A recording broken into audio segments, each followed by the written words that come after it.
back to another video. Today was round 2 of Sharjah Challengers. I just finished my game and it was a really exciting one, so let's talk about it.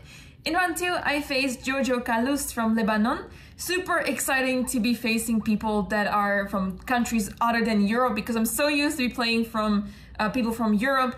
So this was super exciting to me, and my opponent seemed also really excited at the board. So yeah, I was super excited to go into this game. And my opponent was rated almost 2000, and yeah, I was playing the white pieces. So let's see what happened.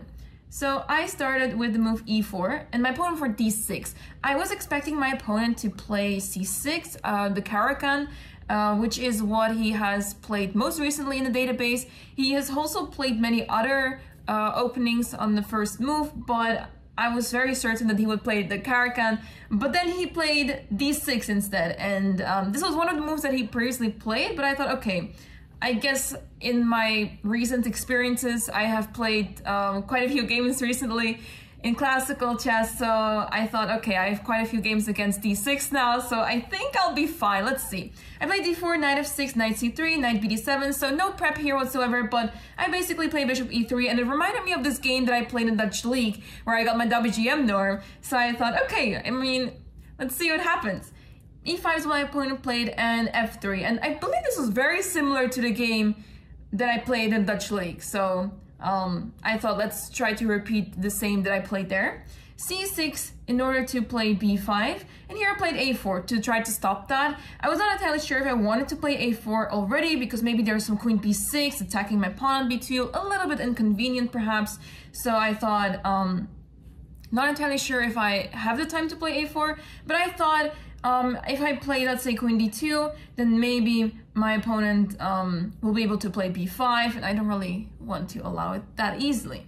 So yeah, a4 is what I played, bishop e7, queen d2, and now queen c7. I thought that queen c7 was maybe a little inaccurate, as you can see also, the computer says the same, but I thought that usually you want to play queen a5 here, because you want to stop any sort of play on the queen side. It's very appealing for white to play a5, and queen a5 is the typical move to try to stop any sort of attack on the queen side at least. But yeah, queen c7 is a little bit too passive because now I can play g4. I'm basically playing on two sides, I guess. I'm not sure where my king is going, but we'll see. h6 to stop g5, of course. Knight ge2. I wasn't entirely sure here where to put my pieces because I feel like I have a really good position, but every single time I try to make a move, then my opponent can counter it. So I thought that after knight g2, my opponent could play, let's say, knight b6 to jump to c4, and then if I move my knight to g3, let's make the moves on the board. Then maybe bishop e6, and this is how my opponent can develop. I was not entirely sure if this was what is good for me. I'm perhaps still better, but I wasn't entirely sure at the board if yeah, this was the best approach. So instead of knight ge2, I played this move, but I thought of other moves as well, such as simply playing a5 first of all. And what about developing bishop to c4? But I didn't really like how these moves were a little slow. Bishop c4, I thought maybe there's e takes d4, bishop takes d4, and some knight e5, and then I have to retreat my bishop to e2. It looks quite awkward, so I didn't like this move at all.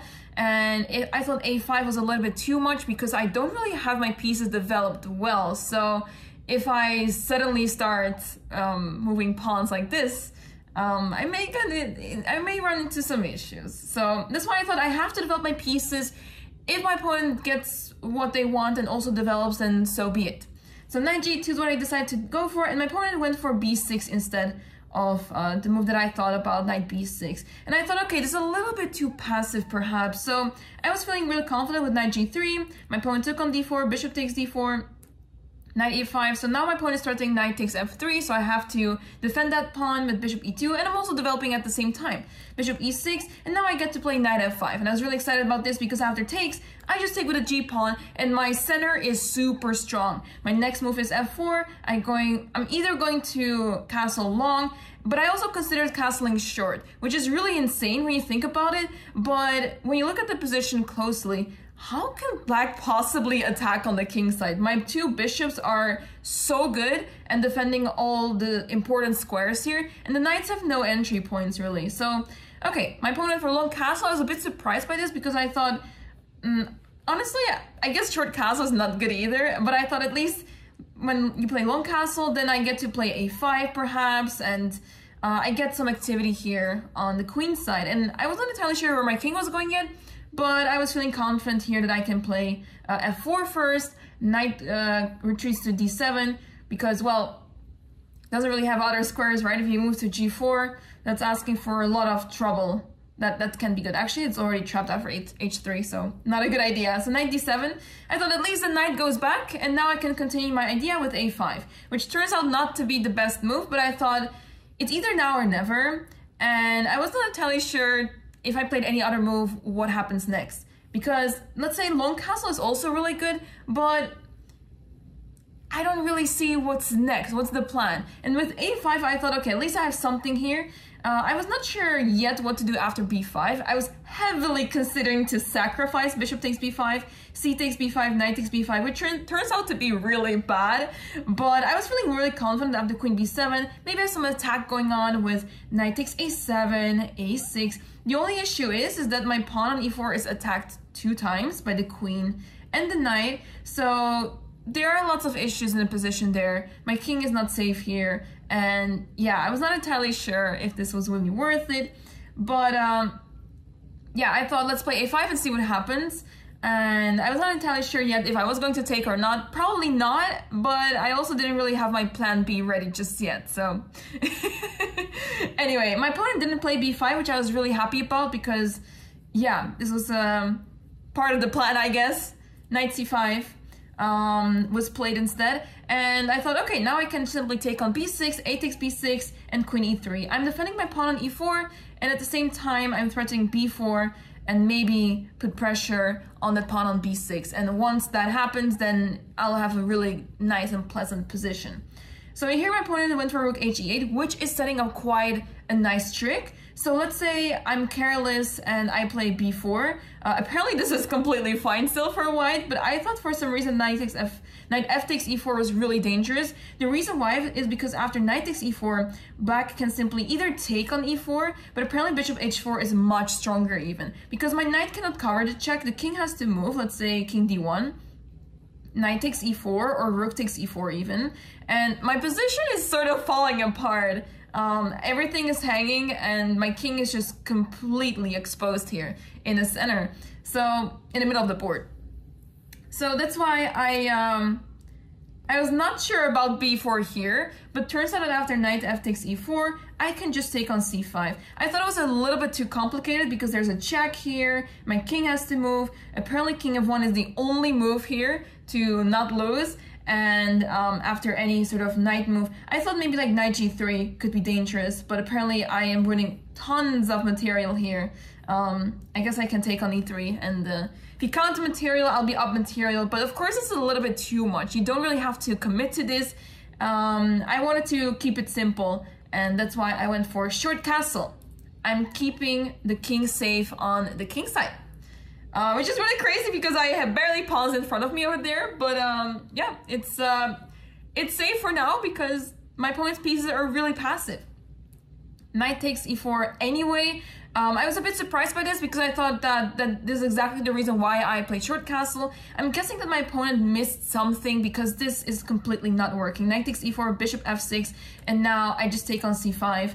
I was not sure which move is the best here. This feels like a situation where many moves are really good, but you don't really know which one is the best. So I was really hesitating a lot here, but in the end, I went for bishop takes c5, d takes c5, and here I knew that after rook a8 check, king b7, I can take on d8 because there's no bishop d4. If bishop d4 now, then I just take that, and after takes, I'll be up a knight and a bishop. So that is completely winning.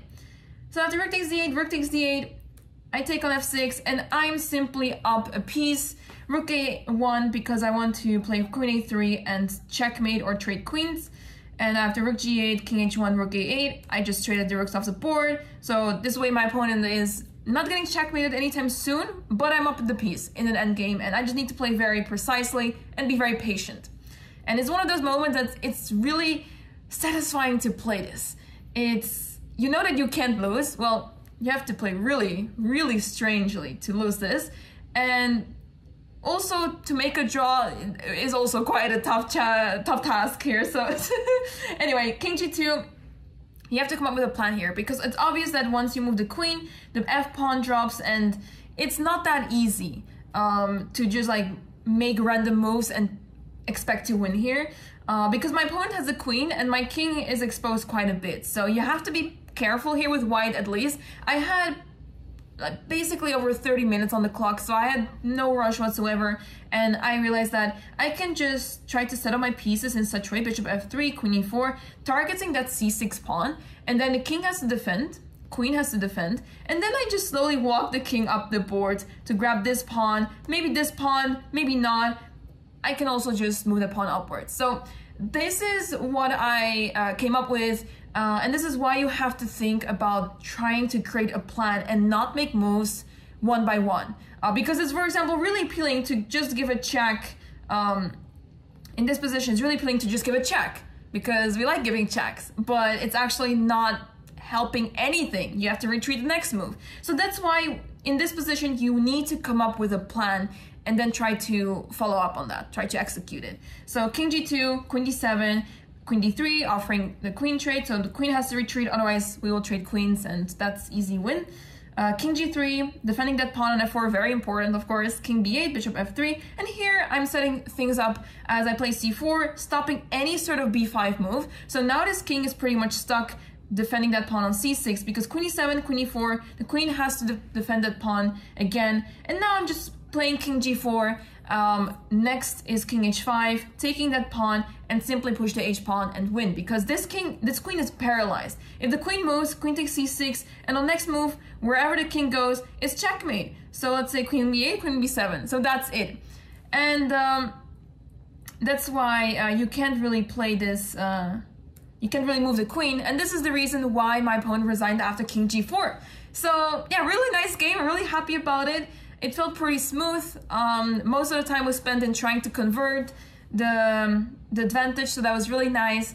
I was really feeling unsure in a way if I was really that winning, or if I maybe spoiled it, as in maybe there's a better way to win this, and I dragged it out for so long, but turns out that I played pretty well, so really happy about that. We go to the next round, probably playing with the black pieces, so wish me luck, and hopefully we'll be live next game, so you guys can follow along, because this game was not live. We had some issues, technical issues, but yeah, this was the game of today. Thank you so much for watching. Thanks for all the support, and I hope to see you in the next video.